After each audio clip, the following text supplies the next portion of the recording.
بسم اللہ الرحمن الرحیم۔ معزز و محترم سامعین و ناظرین، السلام علیکم ورحمۃ اللہ وبرکاتہ۔ یہ بات آپ احباب کے علم میں ہے کہ کامران شہزاد صاحب کو بونگیاں مارنے کی عادت ہو چکی ہے، جس کی وجہ سے وہ دم دبا کر جھوٹ بولتے ہیں۔ اس اللہ کے بندے کو جھوٹ بولتے ہوئے شرم بھی محسوس نہیں ہوتی، اور بڑی ڈہٹائی کے ساتھ جھوٹ بول کر عجیب و غریب باتیں جو ہیں وہ مارکیٹ کے اندر یہ موصوف پھینکتے جا رہے ہیں۔ اب ان حضرت نے یہ بات مارکیٹ میں پھینکی ہے کہ وہ بنی اسرائیل کے لوگ، جن کے متعلق اللہ رب العالمین نے قرآن مجید فرقان حمید میں ارشاد فرمایا، وَلَقَدْ عَلِمْتُمُ الَّذِينَ اعْتَدَوْا مِنْكُمْ فِي السَّبْتِ فَقُلْنَا لَهُمْ كُونُوا قِرَدَةً خَاسِئِينَ۔ سورہ بقرہ آیت نمبر 65، کہ اس سے مراد یہ ہے کہ ان کی عادتیں مسخ ہوئی تھیں، ان کے چہرے مسخ نہیں ہوئے تھے۔ اور حضرت کامران شہزاد عرف بو علی سینا آف کراچی صاحب فرماتے ہیں کہ یہ راجح قول ہے۔ آپ احباب پہلے حضرت کامران شہزاد عرف بو علی سینا آف کراچی صاحب کا وہ ویڈیو کلپ ملاحظہ فرمائیں۔ کہ اس بستی کا جس کا ذکر قرآن میں اللہ کر رہے ہیں، وہ مسخ حقیقی طور پر نہیں تھا، وہ مسخ تھا ایک مجازی طور پر کہ انسان جانور بن جائے گا اور ایسی قوم ہوگی کہ ذلت اس کا مقدر ہو جائے گی، اپنے لیے بھی عبرت بن جائے گی، دنیا والوں کے لیے بھی عبرت بن جائے گی۔ یہ جو قول میں نے ذکر کیا دوسرا کہ مسخ مجازی تھا، یاد رکھیے گا یہ راجح قول ہے، دلیل میں زیادہ مضبوط قول یہی ہے۔ جی تو احباب ذی وقار، آپ نے کامران شہزاد صاحب کا وہ ویڈیو کلپ ملاحظہ فرمایا۔ ارے حضرت، اگر کوئی بات آپ کے دماغ میں نہیں آ رہی یا جناب اپنی ذہنیت کی بنیاد پر کسی بات کو پسند کرتے ہیں تو اس کو عوام الناس کے سامنے راجح قول کہہ کر پیش نہ کیا کریں، جناب کو اس کو اپنی رائے قرار دے دیں اور عوام الناس کو بتایا کریں کہ جمہور اہل اسلام کا یہ نظریہ ہے اور اس کے خلاف میری یا کسی ایک دو شخصیات کی یہ رائے ہے، اور اس کو میں جمہور ائمہ اسلام اور ائمہ تفاسیر کے مقابلے میں راجح سمجھتا ہوں، تاکہ لوگوں کو پتہ چل جائے کہ یہ حضرت والا کی اپنی ذاتی رائے ہے یا کسی ایک دوسرے شخص کی رائے ہے، اور جمہور مفسرین اور علماء ملت اسلامیہ کی یہ رائے ہرگز نہیں ہے۔ علامہ ابو جعفر محمد بن جریر طبری علیہ رحمہ، تفسیر طبری والے، جن کا وصال 310 ہجری ہے، آپ نے اس آیہ کریمہ کے تحت اپنی تفسیر جلد 2 صفحہ 65 پر فرمایا، ھذا مع خلاف قول مجاہد قول جمیع الحجۃ التی لا یجوز علیہا الخطأ والکذب فیما نقلتہ مجمعۃ علیہ وکفی دلیلا علی فساد قول اجماعہا علی تخطئتہ۔ کہ حضرت امام مجاہد کے قول کے خلاف تمام ائمہ کا یہ قول ہے کہ اصحاب سبت کے چہرے جو ہیں وہ مسخ ہوئے تھے، یہ جمیع اہل حجت ہیں، ان پر خطا اور کذب کا احتمال جائز نہیں ہے،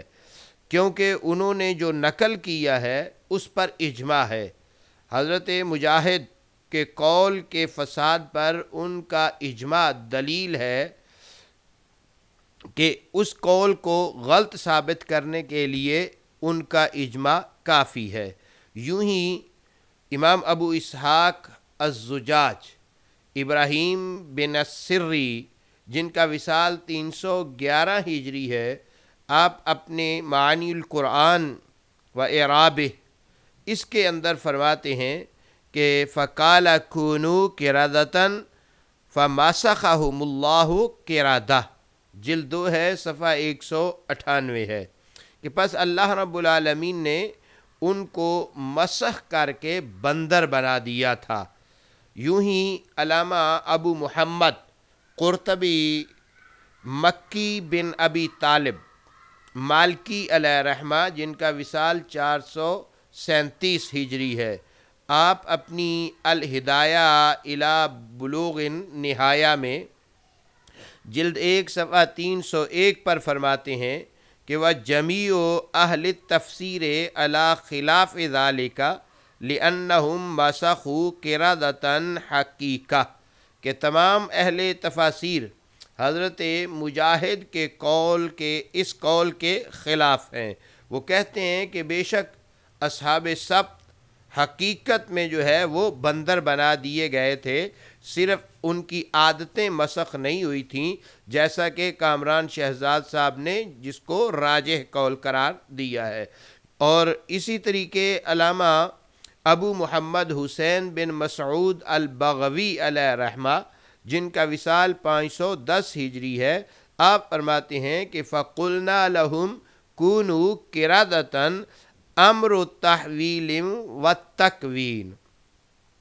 تفسیر بغوی جلد 1 ہے، صفحہ 137 ہے، یعنی اصحاب سبت کے بندر بنائے جانے کا حکم تکوینی تھا اور تحویلی تھا، یعنی ایک صورت سے بدل کر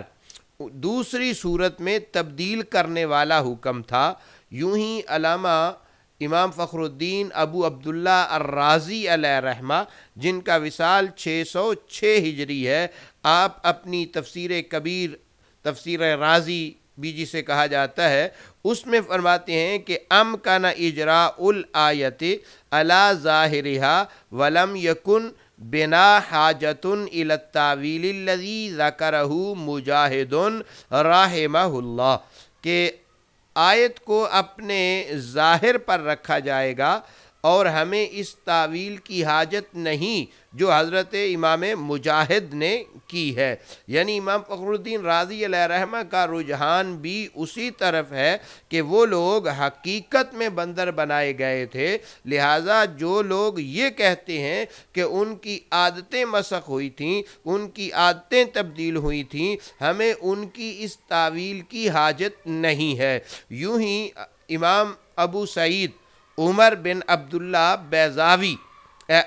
بن عمر بیضاوی علیہ رحمہ، جن کا وصال 685 ہجری ہے، آپ فرماتے ہیں تفسیر بیضاوی کے اندر کہ فَقُلْنَا لَهُمْ كُونُوا قِرَدَةً خَاسِئِينَ جَامِعِينَ بَيْنَ سُورَةِ الْقِرَدَةِ وَالْخَسْفِ، کہ دھتکار اور بندروں کی صورت کے جامع بن جاؤ۔ اسی طریقے ائمہ تفاسیر کی ایک جماعت ہے جنہوں نے ان چیزوں کو ذکر کیا ہے اور یہی چیز جو ہے وہ بیان کی ہے، حتیٰ کہ حافظ ابن کثیر نے اپنی تفسیر کے اندر، جن کے اکثر حوالے جو ہیں وہ موصوف دیتے رہتے ہیں، جن کا وصال 774 ہجری ہے، آپ اپنی تفسیر میں فرماتے ہیں کہ مَسَخَهُمُ اللَّهُ إِلَى سُورَةِ الْقِرَدَةِ، کہ اللہ تعالیٰ نے ان کی صورتیں بندروں جیسی بنا دی تھیں۔ محترم ناظرین و سامعین، حافظ ابن کثیر کے حوالے سے بھی یہ معلوم ہوا کہ ان کا بھی یہی نظریہ ہے کہ ان نافرمانوں کی نافرمانیوں کے بدلے میں ان کی صورتیں تبدیل ہو گئی تھیں، رب تعالیٰ نے ان کی صورتیں مسخ کر کے ان کو بندر بنا دیا تھا، نہ کہ ان کی عادتیں جو ہیں وہ تبدیل ہوئی تھیں۔ اور آگے حافظ ابن کثیر ہی جو ہے وہ قول مجاہد جو ہے، یعنی امام مجاہد کے قول کے بارے میں ذکر کرتے ہیں اور کہتے ہیں کہ وَقَوْلٌ غَرِيبٌ خِلَافَ الظَّاهِرِ مِنَ السِّيَاقِ فِي هَذَا الْمَقَامِ وَفِي غَيْرِهِ، کہ حضرت امام مجاہد کا یہ قول جو ہے وہ غریب ہے اور قرآن مجید فرقان حمید کے ظاہر سیاق کے بھی وہ خلاف ہے۔ تو عزیزان گرامی قدر، جیسا کہ کامران شہزاد نے کہا کہ قول راجح یہ ہے کہ ان کی جو آیتیں تبدیل ہوئی تھیں یہ بات درست نہیں ہے. راجح قول جو ہے اور ائمہ تفاسیر جمہور جس طرف گیا ہے وہ یہ ہے کہ ان کی شکلیں تبدیل ہو گئی تھیں, ان کو انسانوں کی بجائے ان کے چہرے جو ہیں وہ مسخ کر دیے گئے اور وہ بندر بنا دیے گئے تھے. تو یہ کامران شہزاد صاحب اپنی رائے, اپنی ذاتی رائے کو راجح قرار دیں تو ساتھ یہ بتا دیں, یہ کہہ دیں کہ یہ میری ذاتی رائے ہے اور میں ائمہ اسلام اور ائمہ تفاسیر کے خلاف جو ہے وہ اس کو راجح قرار دیتا ہوں, تو ہمیں اس سے اختلاف نہیں ہے. لیکن اس بات کو اس انداز میں بیان کرنا کہ یہ کہہ دینا کہ جی یہ راجح قول ہے, دوسرے قول جو ہیں وہ مرجوح ہیں, یہ بات درست نہیں ہے. تو ذاتی رائے آپ بنا کے خود اپنی طرف سے اس کو راجح قرار دیتے رہیں, اس سے ہمیں غرض نہیں ہے, لیکن اس کو ائمہ تفاسیر اور قرآن مجید فرقان حمید کی تفسیر کے تحت آپ یہ نہ کہیں کہ یہ راجح ہے. تو اگر ایسی صورتحال ہو تو وہاں آپ اپنی وضاحت کر دیا کریں. والسلام علیکم ورحمۃ اللہ وبرکاتہ.